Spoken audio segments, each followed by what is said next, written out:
Human rights. A beautiful slogan. The question is, who? Arabs? Europeans? Americans? Anglo-Saxons? Protestants?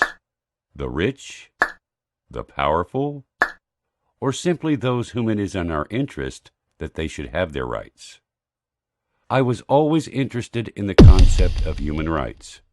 I saw a man shooting civilians, aiming to kill them. He then returned to his country, where he received a hero's welcome. Yet his country took a high moral stand on human rights. Some countries protect their citizens and also their animals. A cat stranded on a high tree, unable to come down, may be helped by a number of firemen who rush to bring the cat down. Yet the country where this took place, as a normal occurrence, remains heedless of thousands of people working in factories at wages that do not exceed 15 cents per hour. Such contradiction did not make me angry, but it surprised me and made me curious. I now understand what they mean when they speak of human rights. They mean the rights of their own people, our rights. This is the opposite of the Islamic attitude, which respects everyone's humanity. Whether you are white, black, Asian, or Red Indian is of little significance. You may be poor or disabled, but this is of no effect. Indeed, whether you are a Muslim or a non-Muslim, you are entitled to your full rights and to indiscriminate justice. Look at our world today. You will see at a glance the outcome of man-made theories and principles. You see communities torn apart, and entire villages and towns destroyed, with no one raising objection. Yet the world of moral principles and human rights sheds tears for far less important events. It is a world where principles are stretched and shrink according to the race and color of the victim. Islam advocates absolute justice between all people. God says in the Quran, God enjoins justice, kindness to all, and generosity to one's kindred. And He forbids all that is shameful, all reprehensible conduct and aggression. Justice is a central duty which God has made binding on all Muslims.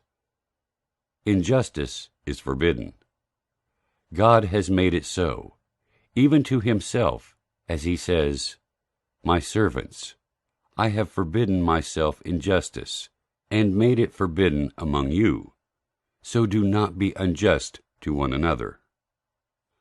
Prophet Muhammad's life shows a practical implementation of this principle. Let us take just one example. Shortly before the Battle of Bard, the Prophet was marshaling his troops, and he had a short stick to adjust their lines. He passed by a soldier who stood with half his body protruding out of the line. The Prophet poked him with his small stick in his abdomen, saying, Stand properly, soldier. The man said, You have hurt me, messenger of God, when God has sent you with a message of truth and justice. Give me my right. The Prophet lifted his clothes so that his tummy was visible and said to the man, Take your revenge. Under the best and most well-implemented human rights convention today, can a soldier ask his commander for justice? Could he ask to be allowed to do to the commander what the commander had done to him? The Prophet gave his soldier that very right 14 centuries ago. The question that bothers me, does Islam need a human rights convention? Or rather, do human rights conventions need Islamic law? يا أيها الناس إنا خلقناكم من ذكر وأنثى وجعلناكم شعوبا وقبائل لتعارفوا إن أكرمكم عند الله أتقاكم إن الله عليم خبير